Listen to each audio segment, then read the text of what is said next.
What's up? I'm back. This segment, I'm talking about DC and Marvel, and I'm gonna give. I just seen the Superman trailer. I might make a separate video about that, but I'm not sure. I probably wouldn't. Wasn't that inspiring? Was the trailer bad? I wouldn't say it was bad per se, but when I look at the trailer, just confirms to me what I always what felt with DC. I felt that DC coming into this didn't take advantage of a situation. And what I mean the situation, meaning that Marvel is doing this thing when it comes to doing superhero movies right now. They're on top, right? Obviously, they're right now when people think superhero movies, they think Marvel first, right? And mind you, DC has the more iconic characters. DC's older, obviously. DC has Superman, Batman. People put Wonder Woman, and I guess you could put Wonder Woman too, right? Even though I definitely do think Spider Man, it probably goes Superman, Batman, Spider Man. And even when you say Wonder Woman, you could make the argument the Incredible Hulk is just as noticeable, to the everyday person as Wonder Woman. But I would say Wonder Woman's more iconic because she was the first feminist superhero, first female icon. So I'll put her over the Hulk, but it's not a blowout, especially when you look at it today, right? And that's, I think, DC's problem. I think when you look at it, DC, if they would have approached us and said, listen, Marvel's making all of us money. At the end of the day, I mean, look how many people claim to be superhero fatigued out. You hear so many critics and sometimes fans alike say, I'm tired of these superhero movies, right? You notice they don't say, I'm tired of romance movies or I'm tired of horror movies. Everyone almost gets to have their own genre, right?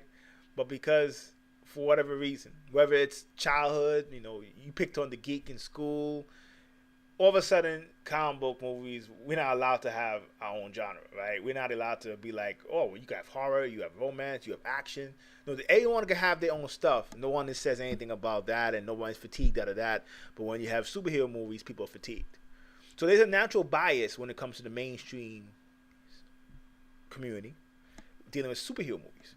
So I think when DC looked at it, and if they said, listen, Marvel's making all of us money, honestly, if they do good for them, this is naturally does good for us. And if they would have played chess, if they would have said, listen, we got better villains. We have better villains. We have more iconic superheroes, right?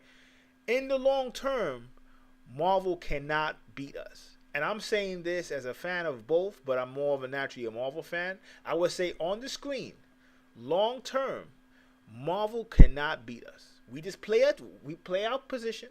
Let them run this stuff for 5, 10 years. We come back. Boom. Will be over after 10 years. But they didn't do that. They came out. They want to compete directly with them. Which is okay, I guess. But then they take the route because they look at the fans. And the fans are like, DC's paying attention to the people who are saying, because the same people who love DC because DC's movies are darker, because this is what happened. DC's movies were a little bit darker from Christopher Nolan and Batman. And it's funny because that's just really more Christopher Nolan style, honestly, right? But Batman movies were well received from even people who are not comic book people. So DC took this and said, well, you know what? Let's make all our movies like that. And since Marvel movies are fun, let's make our movies dark, which makes sense if you look at it from one angle, right? So they came and said, all right, we can make our stuff extra dark so we could appeal to the people who are tired of Marvel. And we could appeal to them, and we have a natural audience, which is just as big, maybe even bigger than Marvel. And of course, it looks good on paper if you look at it as a robot. What's happened? Well, first, they're trying to compete with Marvel. So here, the problem comes in they're trying to compete directly with Marvel, right? So what does that mean? Well, it means, in a sense, that because they're trying to compete directly with Marvel, they have to do things quicker. Because Marvel's already almost on stage 3. They haven't even got their stuff moving yet, right? So they have to do it quick. So what happens? Man of Steel, I liked it. Good movie. They bring Batman in, right? They get a little buzz, but then they say Ben Affleck, so they don't like that. So they have to come in and say, we're going to get Wonder Woman in. Got a little buzz. Bad casting decision again. The Israeli woman, Gal Gadot, I think's her name. Nothing against her. She was cool in Fast and Furious, but she's not Wonder Woman. See, notice DC's making a lot of bad casting choices, right? Even I like their Superman. Superman was cool. So they got her as Wonder Woman. They got Ben Affleck as Batman. Then they get Jason Momoa as Aquaman. So they say he's going to be in the movie. Why are they doing this? Desperation. That's the point. Desperation.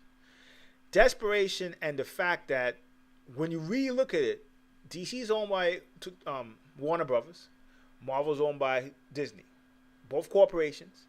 But because Disney is still, I guess you could say, a creative corporation, like they make their money off anime and children's movies, and Marvel has some luck, early success, they gave Marvel the keys and they don't get in their business. Whatever they want to create, they're on fire right now, they let them do it. You can see with DC, their corporate wigs or heads are interfering with the process, because when you look at it carefully, there's no way they can win if it just stays like this. Because even when you pay attention to the fans, I've had people come to this channel, right? Forget about DC fans, because DC is cool. Like, I understand people being passionate about DC. I get people saying they're Fox fans. This is how ludicrous it gets. I get people saying they're Fox fans, which is insane. And because they're really X-Men fans, but they claim they're Fox fans, and they're like, well, the Fox X-Men movies are better than Marvel. Why? Because it's real life. It's not childlike. Then when Daredevil came out for Netflix, I see none of these people coming again. Because this is what I said. I've always said, because I'm a writer, right? So I've always said this channel is about actually my information, my characters first, right? Amongst everything else. I've always said, as a writer, you can't fall in the trap of the public. The public is based on emotions. The public has a whole bunch of issues that they don't even know they have. And when I see someone says that I'm a Fox fan, right? Because, I'm not a really X-Men fan, but remember, you're saying Fox. So you're saying that Fox is doing a better job than Marvel. When Fantastic Four comes out, I want to see you say that, because that movie is going to be the worst superhero movie we've ever seen, right? But you're claiming to be a Fox fan. And this is the trap DC went into. They listened to these type of fan bots. They said, we got a market. We can milk this. We can make it dark. And they don't really realize, I hate to break it to you, DC. I know I hate to break it to you.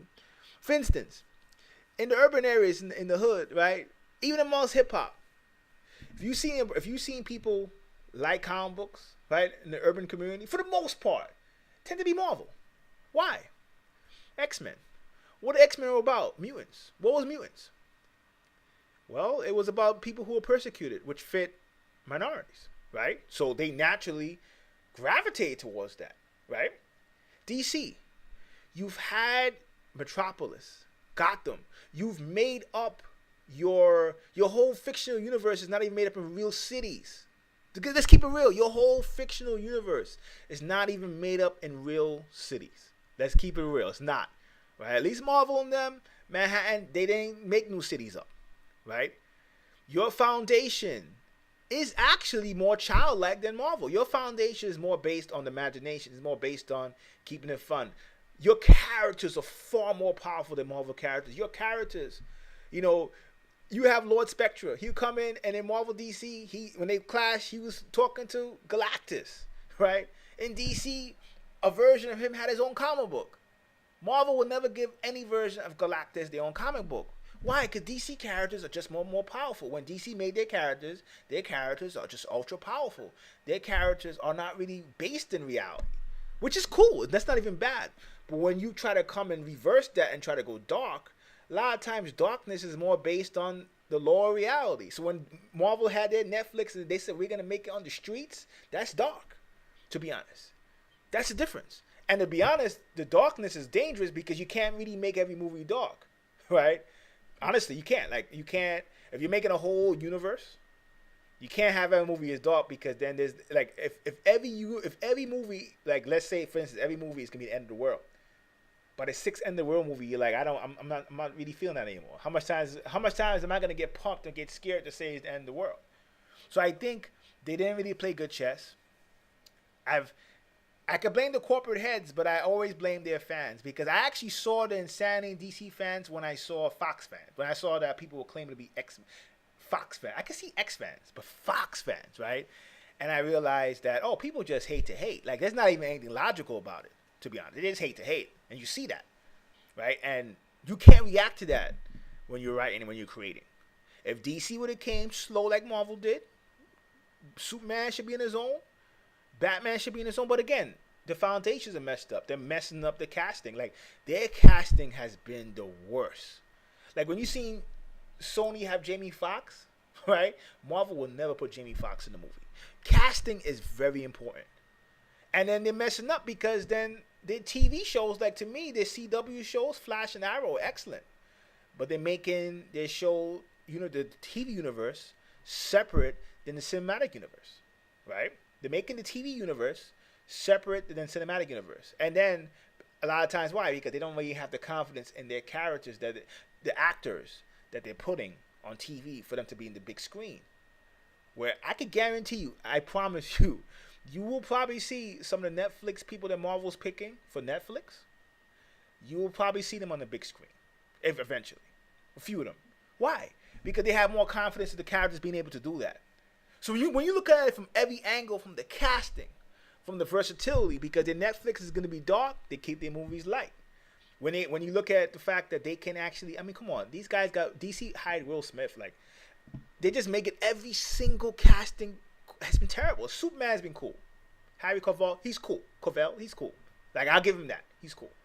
But their casting has been horrible. There's no real direction, to be honest.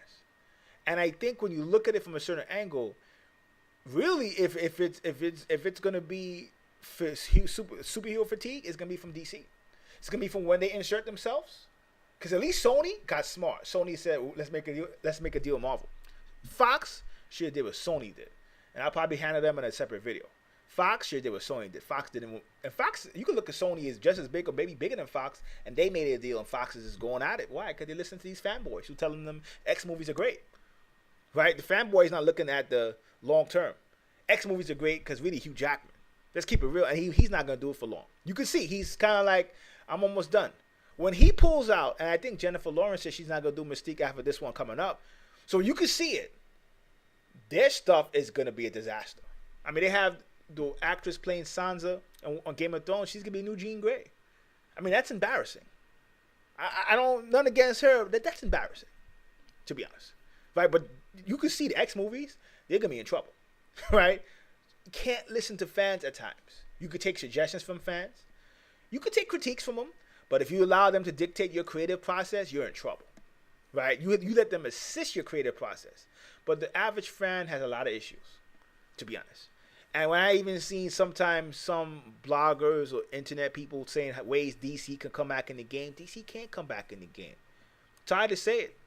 If there's going to be somebody to come back at Marvel, it's just going to be Marvel's characters just die out. Like, you know what Marvel's going to fall? When these people running Marvel Studios go and do other things, which they will eventually.